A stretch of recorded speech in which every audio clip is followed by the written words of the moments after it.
আর এই দালালরা যেদিন থেকে পার্টিতে এসে বিজেপির গন্ধও চলে গেছে, বিজেপির স্বাদও চলে গেছে, লোক বিজেপির ভরসা করতে পারছে না। তাই আজ যারা বড় বড় কথা বলছেন তারা হিন্দুর জন্য কতটা লড়াই করেছেন, কি ত্যাগ করেছেন, 4 পয়সার ত্যাগ নেই, বিজেপিতে কামাতে এসেছেন। যাদেরকে আমি নিয়ে এসে নেতা বানিয়েছি, যারা বিজেপিতে এসে করে খাচ্ছে তাদের বেশি পেট ব্যথা হচ্ছে। যাদেরকে আমি নিয়ে এসে নেতা করেছি তারা খুব চিন্তিত ভবিষ্যৎ নিয়ে। ঘোষ দরকার হলে রাজনীতি ছাড়বে, কিন্তু পার্টি ছাড়বে না, বিজেপি ছাড়বে না, এটা পরিষ্কার বলে দিচ্ছি। মমতা ব্যানার্জি তখন আমাদের সঙ্গে ছিলেন, আর অন্যদিকে চলে গেছেন, শত্রু হয়ে গেছেন, এটা আমি মনে করছি। বড় বড় কথা কারা বলছে? যারা মমতা ব্যানার্জি আঁচলের তলায় থেকে নেতা হয়েছে, যারা 4টি বিয়ে করে 14টা গার্লফ্রেন্ড রাখে, রাত্রের জীবন একরকম, দিনের জীবন একরকম, তারা দিলীপ ঘোষকে ত্যাগী ভোগী বলছে। দিলীপ ঘোষের তো লড়াই জারি আছে, আপনারা ঠিক করুন কে কোন পার্টি থেকে লড়াই করবেন।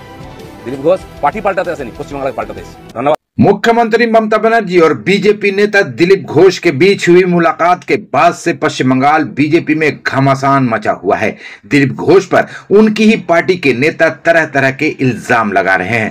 अब दिलीप घोष की बारी है, जिन्होंने नाम लिए बगैर शुभेंदु अधिकारी पर जमकर निशाना साधा है और उन्हें दलाल तक कह दिया है। उन्होंने शुभेंदु अधिकारी समेत बीजेपी के उन तमाम नेताओं पर हमला बोला है जो बीजेपी के साथ उनकी वफादारी पर उंगली उठा रहे हैं।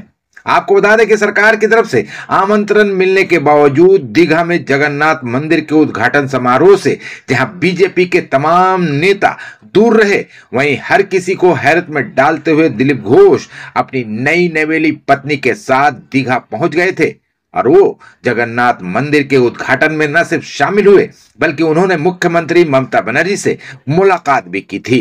ममता बनर्जी के साथ हुई इस बैठक के बाद से अटकलों का बाजार गर्मा गया है। कुछ लोग तो ये भी कहने लगे हैं कि दिलीप घोष बीजेपी छोड़कर टीएमसी में शामिल होने जा रहे हैं। दिलीप घोष पर उंगली उठाने वालों में सबसे ज्यादा बीजेपी के नेता ही आगे आगे हैं। खुद पर हो रहे इस हमले के बाद आज दिलीप घोष मीडिया के सामने आए और उन्होंने ऐलान किया कि वो राजनीति छोड़ देंगे, लेकिन बीजेपी नहीं छोड़ेंगे। उनके टीएमसी में शामिल होने की बात कहने वाले बीजेपी नेताओं पर निशाना साधते हुए दिलीप घोष ने कहा कि उन पर वही लोग उंगली उठा रहे हैं जो खुद 3-4 पार्टी छोड़कर बीजेपी में आए हैं। शुभेंदु अधिकारी का नाम लिए बगैर दिलीप घोष ने कहा कि ये लोग सिर्फ रुपया कमाने के लिए बीजेपी में आए हैं। बड़ी बड़ी बात करने वाले बीजेपी के नेता ममता बनर्जी के आंचल की हवा खाकर 1-2 साल पहले बीजेपी में शामिल हुए हैं। ये सब दलाल हैं।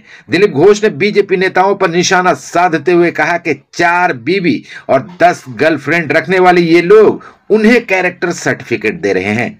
बंगाल बीजेपी पर निशाना साधते हुए दिलीप घोष ने कहा कि बीजेपी तो मेरे खून में है, लेकिन उन पर उंगली उठाने वाले लोग ये बताएं कि क्यों बीजेपी के विधायक, एमपी, जिला परिषद सदस्य, पंचायत प्रधान पार्टी छोड़कर जा रहे हैं। जय जगन्नाथ। गतकाल दीघाय जगन्नाथ मंदिर उद्বোधन হয়েছে, আমরাও তার দর্শনের সুযোগ পেয়েছি। এই ঘটনাকে নিয়ে বহু রকম তর্ক বিতর্ক শুরু হয়ে গেছে।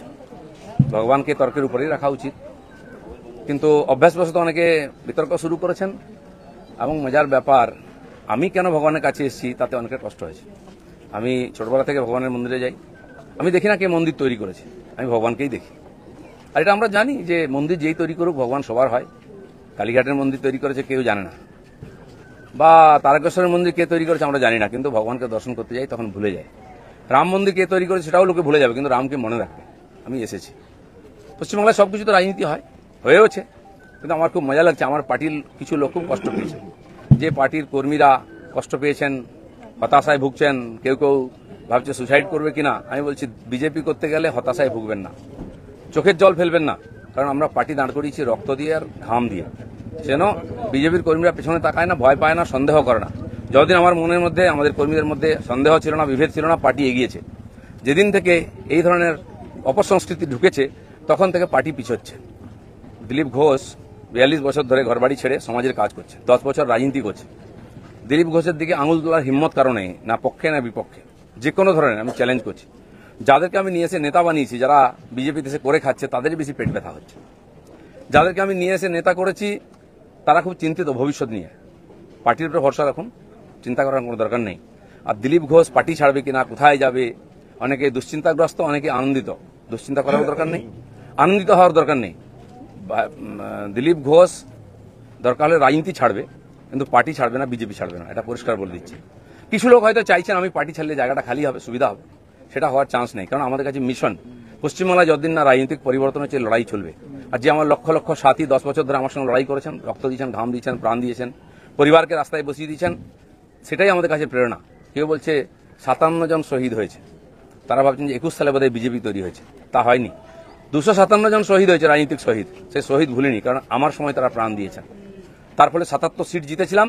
আজকে 1 ডজন এমএলএ আমাদের ছেড়ে চলে গেছে, এমপি চলে যাচ্ছে, পঞ্চায়েত, জেলা পরিষদ, সমিতি চলে যাচ্ছে। কিন্তু আমি বলছি আমাদের বিচারধারা, আমাদের রাস্তা ঠিক আছে, ঘাবড়াবেন না, ভয় পাবেন না। বিজেপি ভয় পায় না বলে ভারতবর্ষে পরিবর্তন করতে পেরেছে। আমরা সেই পার্টির সংস্কৃতি মানি যে পার্টির প্রধানমন্ত্রী অটল বিহারী বাজপেয়ী কালীঘাটে গিয়ে মমতা ব্যানার্জির মায়ের পায়ে হাত দিয়ে প্রণাম করেছিলেন। আমরা সেই সংস্কৃতির লোক। মমতা ব্যানার্জি তখন আমাদের সঙ্গে ছিলেন, আর অন্যদিকে চলে গেছেন, শত্রু হয়ে গেছেন, এটা আমি মনে করি না। রাজনীতি আমার কোনো শত্রু নাই, আমি সবাইকে মিত্র করার চেষ্টা করি। আর মিত্র করেছে বলে ভারতীয় জনতা পার্টি এত বড় হয়েছে। অন্য পার্টির বহু নেতা এসে পার্টির নেতৃত্ব করছেন। তো সেই জন্য আমরা সেই সংস্কৃতির লোক, সেই পার্টির কর্মী যে পার্টির প্রধানমন্ত্রী অটল বিহারী বাজপেয়ী শান্তির বার্তা নিয়ে বাসে চড়ে লাহোরে গেছিলেন, শত্রুর দেশে গেছিলেন, ঘোষিত শত্রু পাকিস্তান, প্রধানমন্ত্রীর সঙ্গে আলাপ করেছিলেন। ফিরে আসার পরে পাকিস্তান আক্রমণ করেছিল, কার্গিল যুদ্ধ হয়েছিল, অটল বিহারীর হাত কাঁপেনি, মিরাজ পাঠিয়ে দিয়ে, সেনা পাঠিয়ে দিয়ে সমস্ত বাংকার গুঁড়িয়ে দিয়েছিলেন। আমরা সেই সংস্কৃতি, এটা ভারতের সংস্কৃতি, এটা বিজেপি সংস্কৃতি। আমার প্রধানমন্ত্রী নরেন্দ্র মোদী, তিনি নওয়াজ শরীফের বাড়িতে বিয়েতে নেমন্ত্রণ রক্ষা করতে গেছিলেন, কোনো প্রোটোকল মানেননি, আশীর্বাদ করেছিলেন মেয়েকে। কিন্তু তারপরে পাঠানকোট হয়েছিল, পুলওয়ামা হয়েছিল, কিন্তু নরেন্দ্র মোদী সার্জিক্যাল স্ট্রাইক করতে, এয়ার স্ট্রাইক করতে পিছিয়ে যাননি, কারণ এটাই বিজেপি, এটাই ভারতীয় সংস্কৃতি। সেজন্য আমরা যেন আমাদের পরিচিতি না ভুলে যাই। আমার পাড়ায় বিয়ে হচ্ছে টিএমসি নেতার বাড়িতে, সে টিএমসি করে বলে তার বাড়িতে আমি বিয়েতে যাব না। এই ধরনের জঘন্য নিম্ন রুচির রাজনীতি দিলীপ ঘোষ করে না, করবেও না, এটা আমি ঘৃণা করি। আমার বাড়ির জামাই যদি অন্য পার্টি করে, সেই মেয়ের বাড়ি আমি যাব না, এই রাজনীতি দিলীপ ঘোষ করে না, করবে না। যারা করতে চাইছে এটাকে, বিজেপিকে এই অপসংস্কৃতি আনতে চাইছে, তারা বিজেপি জানে না, তারা বিজেপি জানে না, তারা দিলীপ ঘোষকে চেনে না, এর পিছনে কত ত্যাগ তপস্যা আছে জানে না। যারা 21 সালে এসছে, 20 সালে বিজেপিতে এসছে না, তারা বিজেপি বুঝতে পারবে না। কেউ কেউ আরএসএস দেখাচ্ছে, কেউ কেউ হিন্দুত্ব বোঝাচ্ছে। দিলীপ ঘোষকে হিন্দুত্ব বোঝাবেন না। আমার কাটলে গায়ে হিন্দুর রক্ত বেরোবে, বিজেপির রক্ত বেরোবে। বাকিদের গায়ে কি রক্ত আছে আমি জানি না, কারণ বহু জায়গায় ঘুরে এসছেন তারা। কে বড় বড় কথা কারা বলছে? যারা মমতা ব্যানার্জি আঁচলের তলায় থেকে নেতা হয়েছে। আরো বড় বড় কথা বলছে অনেকে, চরিত্রের কথা বলছে, যারা কালীঘাটের উচ্ছিষ্ট খেয়ে জীবন কাটিয়েছে, আজকে বিজেপির উচ্ছিষ্ট খেয়ে বেঁচে আছে, তারা দিলীপ ঘোষকে ক্যারেক্টার সার্টিফিকেট দিচ্ছে। যারা 4টে বিয়ে করে, 14টা গার্লফ্রেন্ড রাখে, রাত্রের জীবন একরকম, দিনের জীবন একরকম, তারা দিলীপ ঘোষকে ত্যাগী ভোগী বলছে। আহাম্মক। রাস্তায় দাঁড়িয়ে বলো লোকে কি বলবে। দিলীপ ঘোষ আজকেও রাস্তায় দাঁড়িয়ে আছে, কালো দাঁড়িয়েছিল, আগামী দিনেও থাকবে। মানুষ জানে দিলীপ ঘোষ কি করেছে, দিলীপ ঘোষ কি। আমার মন আর মুখ এক। আমি পর্দার আড়ালে কথা বলি না, কোন নেতার সঙ্গে বন্ধ ঘরে মিশি না, আমি সে যেই নেতা হোক।